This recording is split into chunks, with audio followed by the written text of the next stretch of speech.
Yo, what's going on, guys? Welcome back to another Dauntless build video. It's been a while, so thank you guys so much for waiting, and I got a really spicy one for you guys. So this is a very unorthodox way of playing the game, and I love it so much.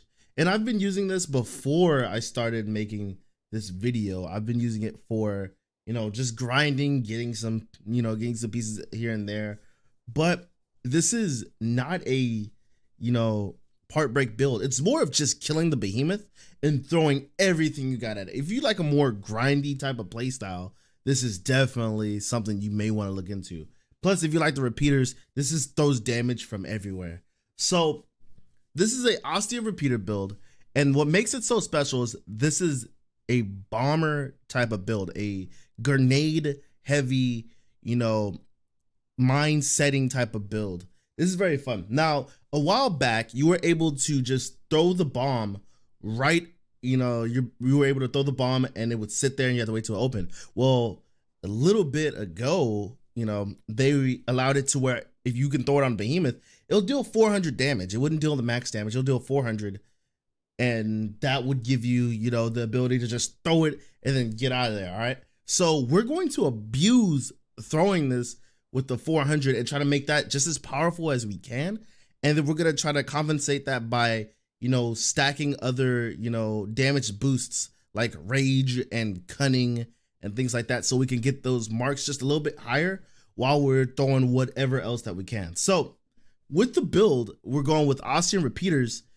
I like to use the storm barrel, but the thing about the barrels, you want to change it up, whether it's the highest one that you have or change it to the behemoth. So always be willing to change that on the fly. Now we have a special chamber. Was it Salver?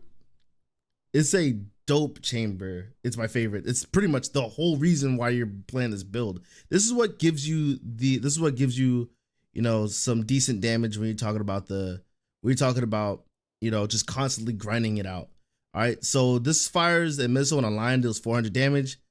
And basically it empowers, well, when it's empowered, it deals a spread missile of 3. So you can just kind of get up there, do a buckshot and throw that damage right at them. So under that, we have Sabertor's grip.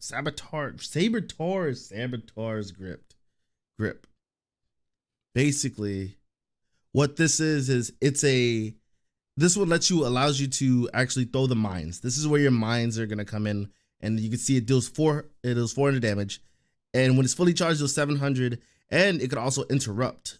Now that's when it's empowered. It can also interrupt, and then when it's empowered, it deals 900 damage.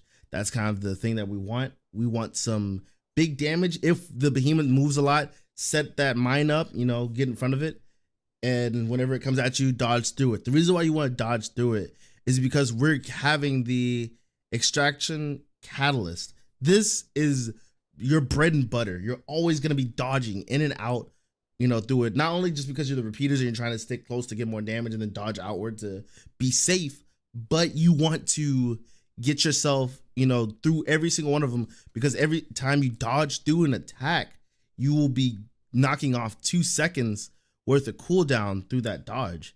So that's going to help you, get set up for your next. That's going to help set you up for your next, mine. So you can get ready to throw that again. So sometimes you'll be in a predicament where the behemoth is coming at you. You throw that mine at him and you dodge through and you get 2 seconds off. It's like, it feels great. Definitely, look for those moments. And then not only that, we're going with the glacial prism. The glacial prism, this one just kind of sets it in. It's more of it more fits the theme.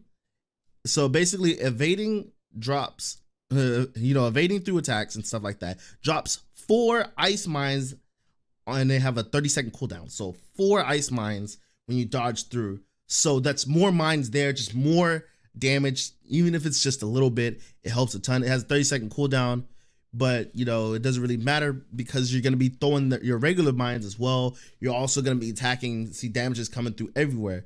So we have cunning. We have cunning because your mine has a chance to crit.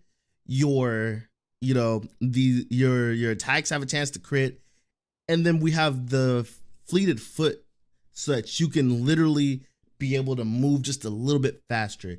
Even if it's just a little bit, you want to be able to, you know, have a little bit more mobility than usual. So filling that slot with the fleet foot actually helps a ton. So that right there is our weapons. Let's see what we're stacking up with. So we're using the Reza helmet. The Reza helmet's really good for whenever you're trying to just stack some cunning. So we have the Reza helmet and we have some cunning right here. And that gives us a decent package when you're pairing it with the arms. And the arms, you know, gives you, you know, finishes up that the rest of the cunning. And then you have evasive flurry, which evasive flurry, whenever you know, dodge through an attack, we're high in sight. We're going to be doing that already. We're going to be getting a little bit of attack speed. So that attack speed is going to help us get our crits, going to help us stack our lantern and things like that. So that's going to, you know, help. It just helps round out that little kit right there. So while we're doing that, we have our chest, which is one of my favorites. It's the raised chest that you get from Shroud. And it comes with rage, and we're going to stick another rage on there so that, you know, whenever we're low health, because sometimes we're going to get hit. When we're low health, it's just going to make our mines hit harder. It's going to make our attacks hit harder, and we're going to be dodging and everything like that. We're going to try to stick near that sweet spot of half health so that we can get the most damage out. And then if we get hit, we just don't die immediately.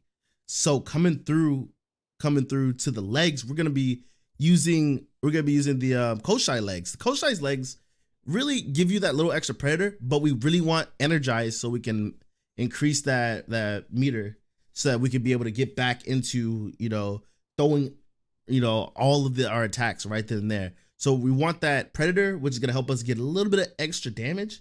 And then we have the energize, and we also have another energize cell in our lantern, and our lantern is going to help dish out, you know, more damage because of once we get that big bar in, we shoot our big shot, and we're trying to maximize our damage while we're moving in and out. Especially when our mind's on cooldown, we want to still be throwing out damage. So coming down to the lantern, this is my favorite lantern. It has to be my favorite lantern. I use it in every other build besides the Koshai lantern, the Drask's Eye. The reason why this is so good because your instant cast is a 6-second window with 30% damage increase. A 6-second window with 30% damage increase. Basically, you're gonna tap the instant cast, and then you throw your mine, and you automatically have more damage. Plus, the attacks that you're already throwing through with the guns themselves are gonna, you know, be hit just a little bit harder. So everything we have that we land on is gonna hit just a touch bit harder. And then not only that, while evading, we're going to be getting some attack speed and constant attacks and that we're getting our damage through.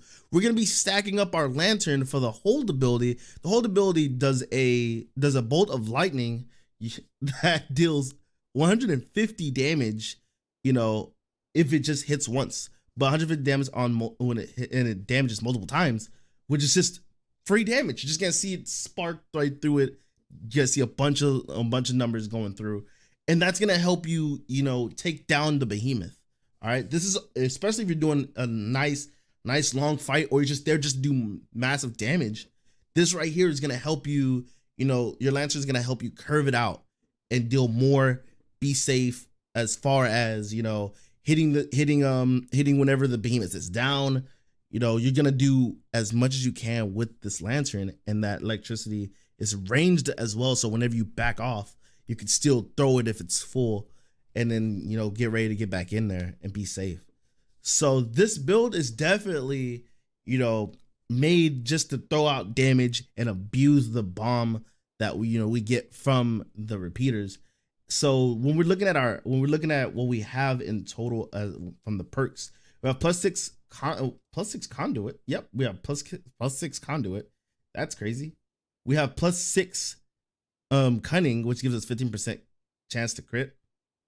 We have a +6 energize, which is a 40%, which is a 40% weapon charge, which helps to just blast over and over again.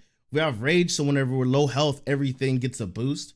We have evasive flurry, so when we dodge through attacks, it's only +3. When we dodge through attacks, that's going to give us just a little bit more damage. Fleet, which is going to help us with our movement speed, especially for positioning. And then we have one predator that's going to help a ton.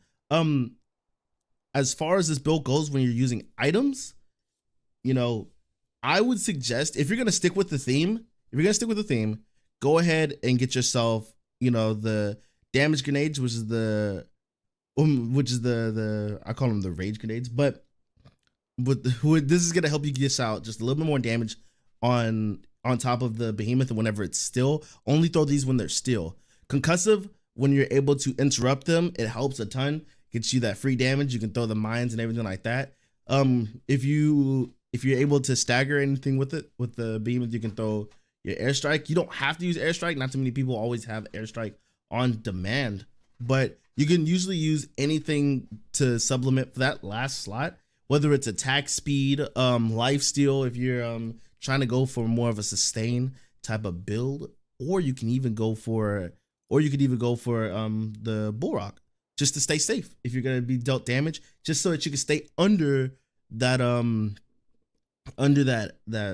you know, that health, stay under 50%, but you know, even if you get hit, you don't die.